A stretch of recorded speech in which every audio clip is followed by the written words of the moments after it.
the air choked with the scent of charred timber and innocent blood. He ordered the slaughter to secure his crown, only to breathe in the intoxicating scent of rain and wild heather amidst the ash. The Alpha King had just burned down the village of his one true fated mate. The valley of Hawthorne was bathed in an unforgiving, fiery glow. Torin Ashcroft, Alpha King of the Northern Reaches, sat atop his massive midnight black destrier on the ridge overlooking the destruction. His armor, forged of dark iron and accented with wolf pelts, caught the reflection of the burning thatched roofs below. To the kingdom, he was a ruthless sovereign, a monarch who ruled with an iron claw. Tonight, he was merely an executioner. The village of Hawthorne had been accused of treason. Word had reached the capital that old Tobias, the village elder, was harboring rogue wolves and refusing to pay the crown's tithes. In Torin's brutal world, weakness was an invitation for a coup. Rebellion had to be carved out at the root. "The eastern flank is entirely subdued, Your Grace," his general, Gareth, reported, riding up beside him. Gareth's blade dripped with the grim evidence of the night's work. "The rogues put up a fight, but they were no match for the royal guard. We are purging the remaining cottages now." Torin gave a curt, emotionless nod. He felt nothing. For years, a cold emptiness had hollowed out his chest.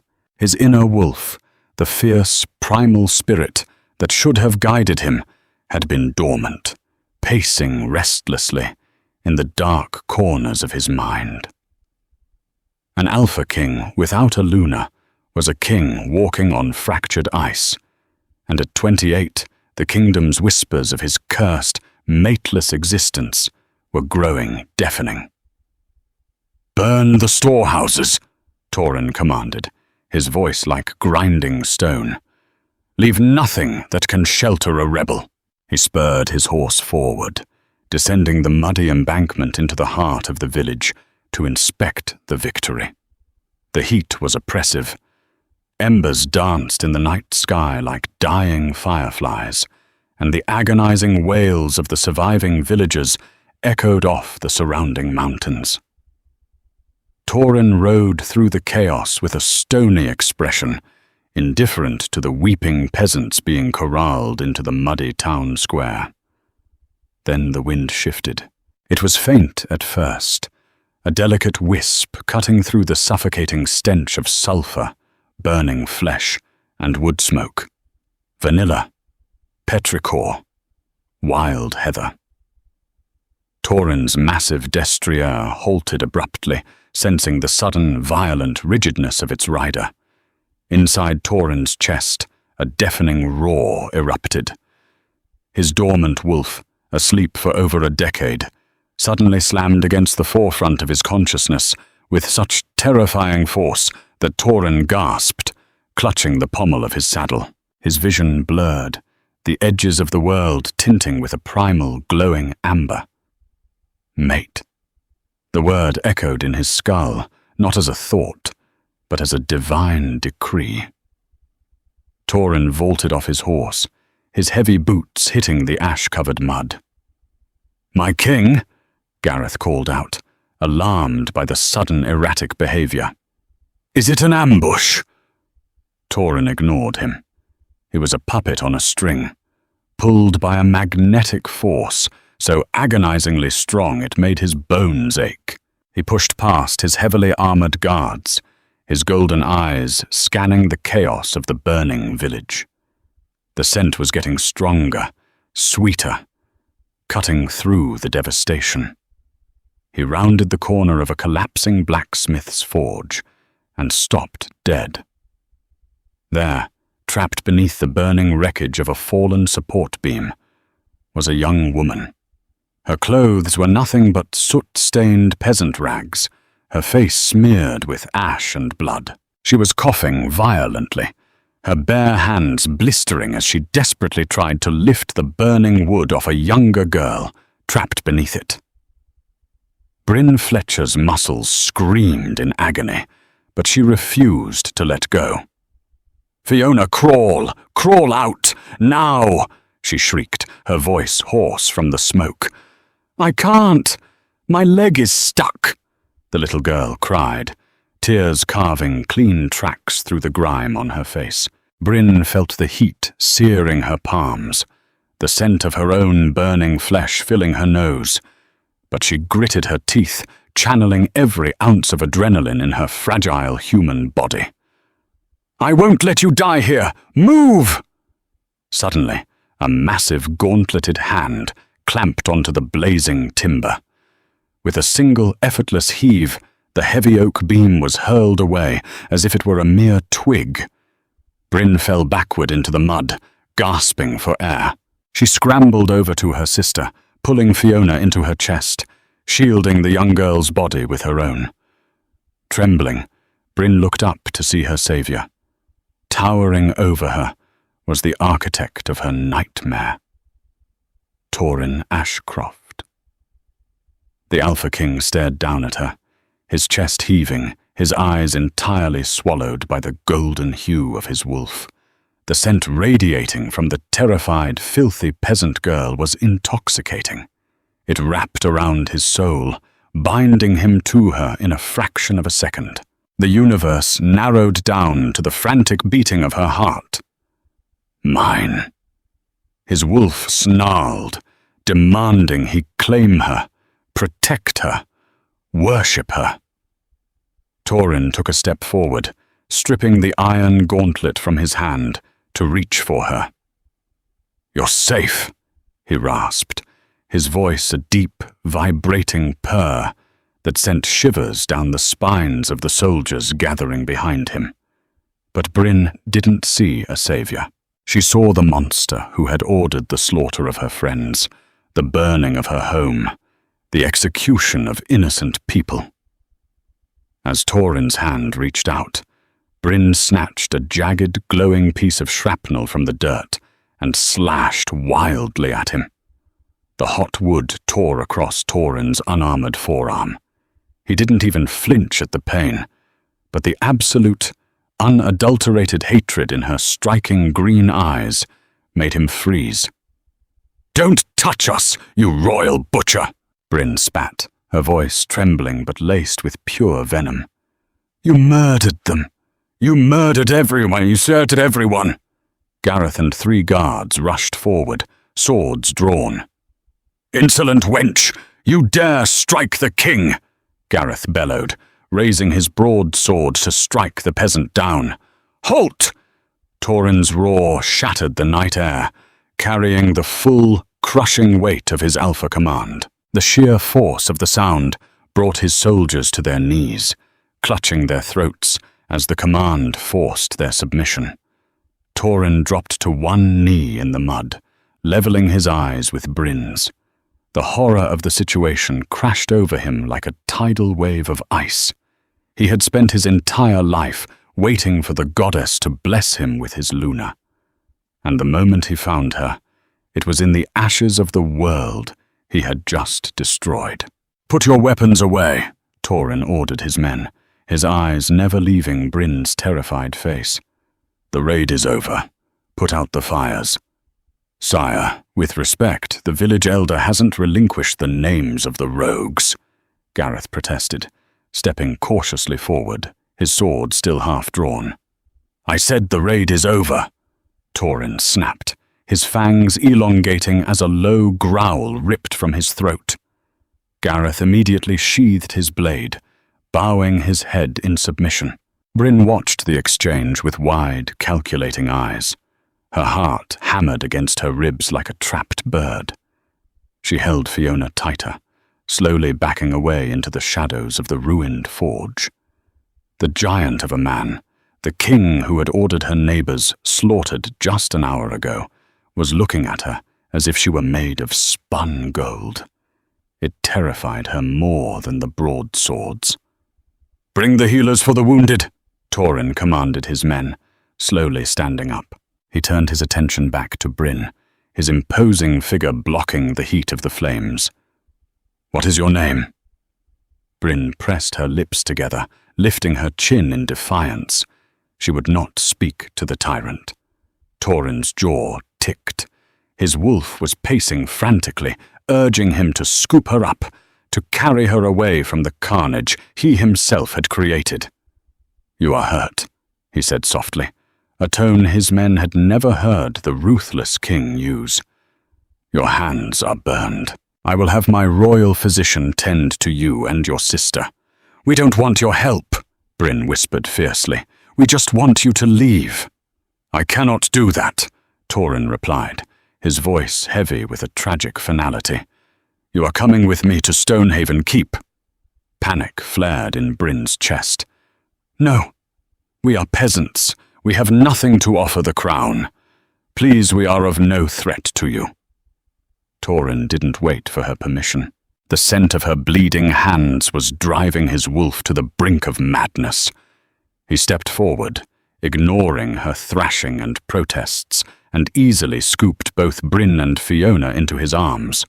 Bryn fought, pounding her small fists against his heavy chest plate, but it was like beating against a mountain. "Gareth, prepare my carriage," Torin ordered, striding through the smouldering ruins of Oakhaven. The journey to the royal capital of Stonehaven Keep was a suffocating nightmare. Bryn and Fiona were placed inside the king's opulent, velvet-lined carriage.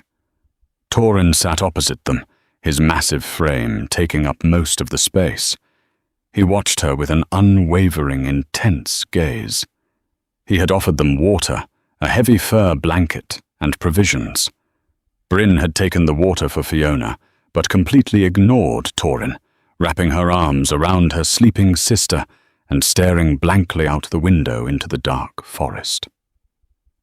Torin's mind was a battlefield. He could feel the mate bond settling over him, wrapping around his soul. But he could also feel her rejection. She was blocking the bond, throwing up mental walls of pure grief and hatred.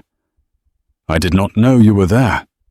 Torin finally broke the silence, his voice a low rumble over the clatter of the carriage wheels. Bryn slowly turned her head. Her green eyes were deadened. "Would it have mattered? If you knew I was there, would you have spared the others, the children, old Tobias?" Torin remained silent. The brutal truth was no. He was the king. He operated on law and survival. Before her scent hit him, they were all just collateral damage in his war against rebellion. "That's what I thought," Bryn whispered, turning back to the window. By dawn, the carriage rolled through the towering iron gates of Stonehaven Keep. The fortress was a marvel of dark stone, silver banners, and imposing wealth. As the carriage stopped in the courtyard, a small entourage was already waiting to greet the king. Standing at the forefront was Lady Isolde of the Western Peaks. Tall, strikingly beautiful, and dripping in silk and jewels, Isolde was the daughter of the wealthiest lord in the realm. She was also Torin's intended. In 3 weeks, a political marriage was scheduled to bind their territories. Isolde stepped forward with a graceful smile, expecting her king to dismount and greet her. Instead, Torin emerged from the carriage, carrying a filthy, soot-stained girl wrapped in his own royal cloak, while another ragged child clung to his side. Isolde's smile vanished. Her sharp, aristocratic nose wrinkled at the smell of smoke and peasant blood. But as a high-ranking wolf, she didn't just smell the filth. She smelled the unmistakable, overwhelming scent of the king, intermingled with the peasants. It was the scent of a claimed bond. "Torin?" Isolde's voice was dangerously sweet. "Who is this creature?" "Prepare the guest chambers in the east wing." Torin ignored Isolde, barking orders to the scrambling servants. "Summon Aemon immediately. Have a bath drawn and fresh clothes brought up." Isolde stepped in his path, her eyes flashing with barely concealed fury. The East Wing? Those are the royal family's chambers. You cannot put a beggar in there. Step aside, Isolde, Torin growled, a warning rumble vibrating in his chest. The protective instincts of his inner wolf were flaring, causing his eyes to flash gold. Isolde gasped, taking a step back. She looked at Bryn, her eyes narrowing into slits of pure venom. The political alliance she had groomed her entire life for was crumbling before her eyes because of a gutter rat. Once in the lavish chambers, Torin reluctantly stepped out to let Aemon, the elderly, blind royal physician, tend to the girls. Bryn sat on the edge of a massive four-poster bed, watching numbly as servants filled a copper tub with steaming water. Aemon approached her gently, his unseeing eyes milky white, but his nose twitching as he took her burned hands. He began to apply a cooling, herbal salve to her blistered skin. "You have been through the fire, child," Aemon murmured kindly. "My village is gone," Bryn replied, her voice breaking. Aemon wrapped a linen bandage around her palm, but suddenly he froze. His aged fingers traced the pulsing vein on her wrist. He leaned closer, taking a deep, concentrated breath of her blood, where a small cut had opened on her arm. The old man's breath hitched. He dropped his bandages, stumbling backward until he hit a wooden table, his face pale as a ghost. "Who? What are you?" Aemon whispered, his voice trembling with sheer terror and awe. Bryn's eyes darkened. She looked at the door to ensure it was closed, then back at the terrified physician. "I smell wild heather," Aemon stuttered, pointing a shaking finger at her. "I smell rain. But beneath it, beneath the human scent, I smell the silver." Bryn stood up, her posture suddenly shifting. The fearful, trembling peasant girl vanished, replaced by an aura of commanding, ancient grace that made the air in the room crackle with static energy. "If you breathe a word of this to the king, old man," Bryn said, her voice dropping into a commanding, dual-toned resonance that forced Aemon to his knees, "I will ensure you join my village in the ashes." Aemon bowed his head until his forehead touched the stone floor. He was weeping. He recognized the resonance. He recognized the scent. She wasn't just a human peasant.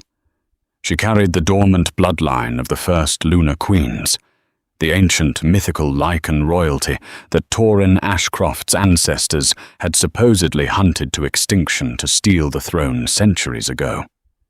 Bryn had let her village burn. She had played the helpless victim to keep her sister alive and her identity hidden.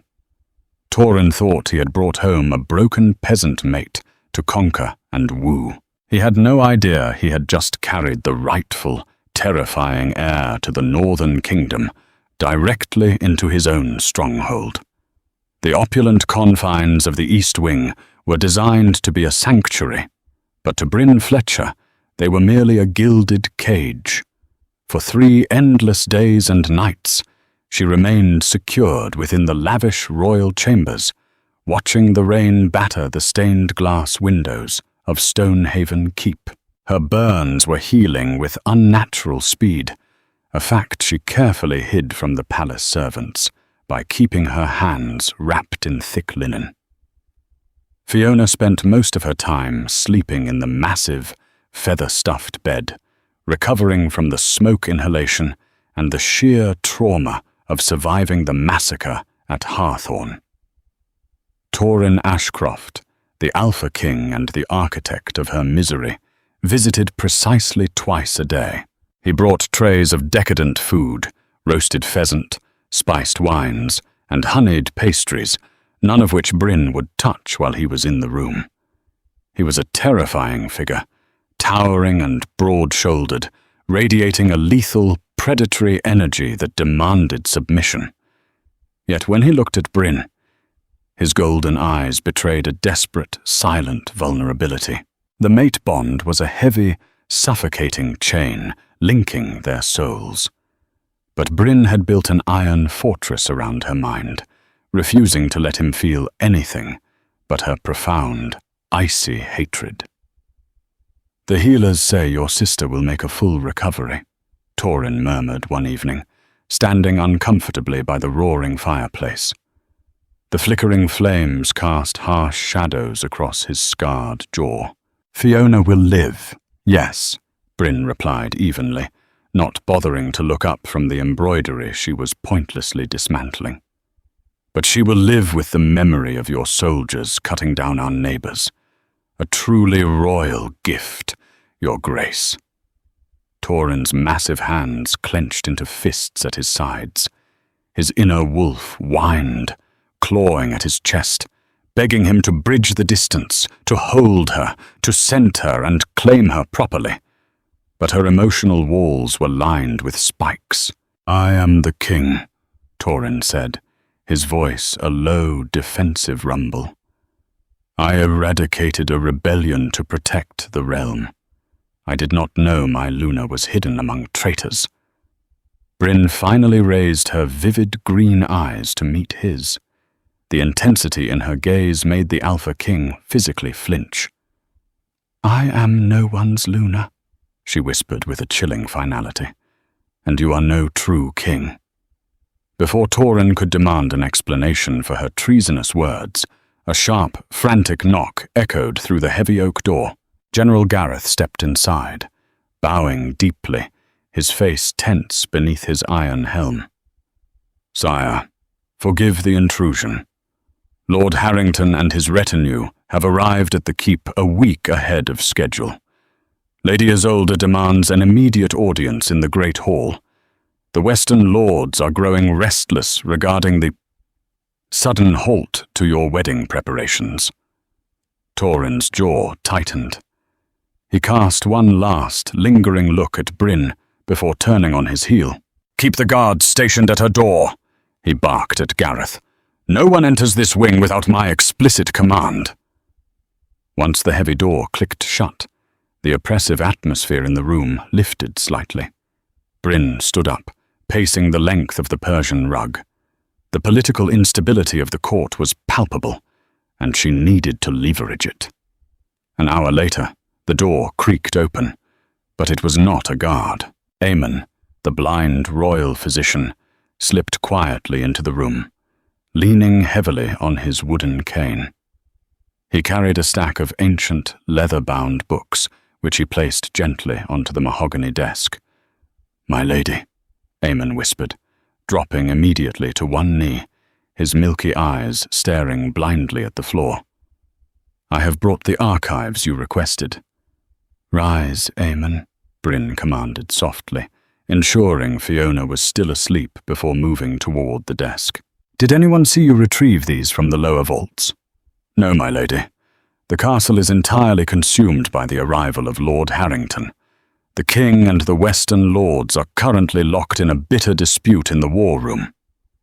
Aemon stood, his hands trembling slightly. "These texts date back over 4 centuries. They detail the fall of the Silver Crest, the eradication of the first lunar queens." Bryn opened the top tome.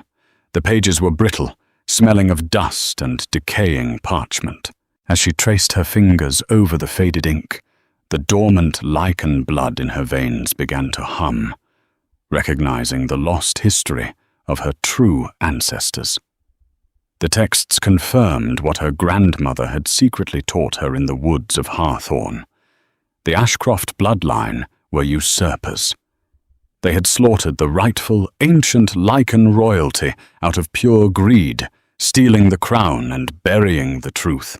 "Torin's ancestors built this fortress on the bones of my family," Bryn murmured, her voice vibrating with a subtle, terrifying resonance that made the dust motes in the air dance erratically. Aemon swallowed hard.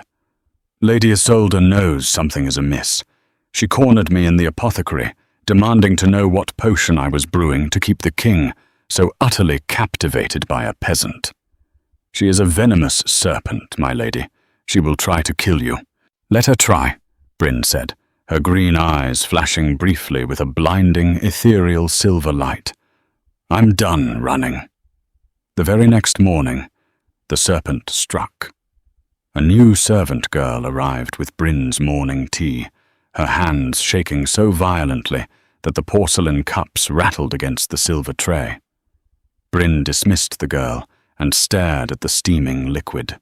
Her enhanced senses, suppressed for 20 years, were beginning to sharpen as her proximity to her fated mate unintentionally fueled her awakening. She smelled the poison immediately. Wolfsbane and nightshade, masked clumsily with heavy honey. Bryn did not drink the tea. Instead, she waited. At midday, the doors to her chambers burst open, bypassing the royal guards. Lady Isolde swept into the room, flanked by 2 towering armored mercenaries bearing the Harrington crest. Isolde wore a gown of rich crimson velvet, her dark hair woven with diamonds. But her beautiful face was twisted into a mask of ugly, arrogant triumph. She stopped abruptly when she saw Bryn standing calmly by the window, perfectly healthy, holding the cup of poisoned tea. "You are a remarkably stubborn cockroach," Isolde sneered, signaling her mercenaries to fan out. "I suppose peasants build a tolerance to filth, and I suppose cowardly noble women lack the spine to do their own killing," Bryn replied smoothly, her voice eerily calm. She poured the poisoned tea onto the roots of a potted fern. The plant withered and blackened instantly. Isolde's eyes narrowed, her lips curling into a vicious snarl. "You think because the king is momentarily blinded by a twisted mate bond that you have power here? You are nothing. My father commands half the realm's armies. Torin will marry me to secure his throne, and you will be thrown into the dungeons where you belong." Bryn took a slow, deliberate step forward. The air in the room suddenly grew heavy, the atmospheric pressure dropping so rapidly that Isolde's ears popped. The 2 mercenaries shifted uncomfortably, their inner wolves whimpering in sudden, inexplicable panic. "You boast of armies and titles, Isolde," Bryn said, her voice dropping into the terrifying, dual-toned resonance of an ancient alpha. "But you stand in the presence of a true queen." The sheer force of Bryn's suppressed aura flared. It was not a physical strike, but a crushing wave of spiritual dominance. The mercenaries instantly collapsed to their knees, clutching their throats, unable to bear the weight of the ancient Lycan command. Isolde staggered backward, her face draining of all color as she hit the heavy oak door. What are you?" Isolde gasped, genuine terror replacing her arrogance. "I am the ghost of the people you oppress," Bryn whispered, her eyes glowing entirely silver. "Tell your father the game is over. The crown is returning to the bloodline." The grand banquet in the Great Hall was an extravagant attempt by King Torin to pacify fractured alliances with Lord Harrington. Thousands of floating wax candles illuminated the cavernous stone chamber, casting light over the decadent feast and hundreds of courtiers draped in silks. Torin occupied the head of the high table, his expression chiseled from impenetrable granite. Clad in heavy ceremonial armor, a dark iron crown rested heavily upon his brow. To his right sat Lord Harrington, a hulking, scarred wolf whose lips curled into a treacherous smirk. To the left remained a vacant velvet chair, the seat of the Luna. "It appears your mysterious pet lacks the fortitude to face the royal court." Harrington sneered over the music, raising a golden goblet. "My commanders were eager to witness the little peasant who halted a royal wedding." Torin narrowed his golden eyes toward the Lord, a lethal warning flashing within his predatory gaze. "Speak of my chosen mate with reverence, Harrington, or I will ensure your tongue is served next." The music halted abruptly. The tension snapped. Harrington lowered his goblet. "You have grown soft, Torin. A monarch governed by a fractured mate bond is no monarch at all." Harrington raised a hand, snapping his fingers. In terrifying unison, the colossal oak doors of the great hall slammed shut, iron bars locking them from the outside. Silver banners were shredded as over 50 armed rogues poured from shadowed alcoves. Simultaneously, half of the royal guards stationed along the perimeter drew their blades, leveling weapons directly at King Torin. Treason had breached the castle. "Slaughter the Alpha King!" Harrington roared, violently overturning the high table and unsheathing a massive broadsword. Utter chaos erupted. Panicked courtiers screamed, frantically scrambling over shattered plates to escape the sudden bloodbath. Torin vaulted effortlessly over the splintered wreckage of the table, his furious roar shaking the stone foundations. He shifted entirely to summon his massive black wolf. General Gareth and loyal guards instantly formed a protective circle around their sovereign, clashing brutally with feral rogues. Crimson blood sprayed across pristine marble floors. Torin tore through the screaming traitors with savage efficiency, his jaws snapping iron armor and crushing bone, yet the sheer numbers were overwhelmingly dire. He took a jagged blade to his exposed flank, roaring in agonizing pain as a rogue pierced his tough hide. As Torin crushed the attacker, Harrington now stepped forward. He wielded a silver blade, thickly coated in glowing wolfsbane. "The dynasty perishes tonight," Harrington bellowed, swinging the deadly sword downward toward Torin's vulnerable neck. Before the lethal blade could connect, the heavy doors of the great hall exploded inward with catastrophic force. Massive splinters of thick oak rained down upon the shrieking crowd. A deafening silence instantly choked the breathless room. The brutal fighting ceased entirely. Torin, Harrington, and every single wolf within the cavernous hall froze, their primal instincts suddenly screaming in absolute terror. Standing within the ruined doorway was Bryn. She no longer resembled a fragile peasant. She wore a simple flowing gown of midnight blue, but the terrifying aura surrounding her brought the entire treacherous hall to its knees. Radiating from her small body was a blinding silver light that materialized into the shape of a colossal spectral wolf, a lichen projection so overwhelmingly massive and ancient it made Torin's fierce inner wolf whimper in pure awe.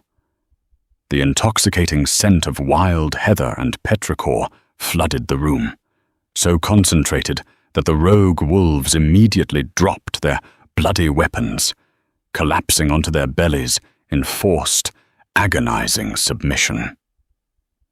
Bryn walked slowly down the ruined center stone aisle. With every step, the oppressive weight of her ancient Alpha Queen aura distorted gravity. Guards choked, unable to breathe. Lord Harrington tried to raise his sword, his arms shaking violently against supernatural pressure. "What trickery is this?" he choked, blood dripping from his nose. Bryn stopped.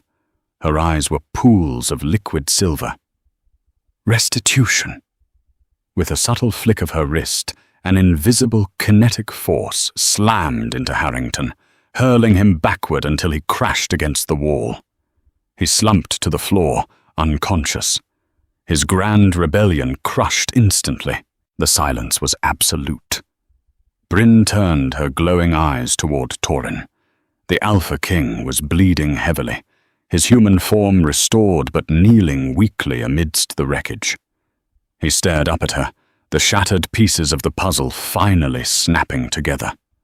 The undeniable bond, the crushing dominant aura. She was the direct descendant of the first lunar queens.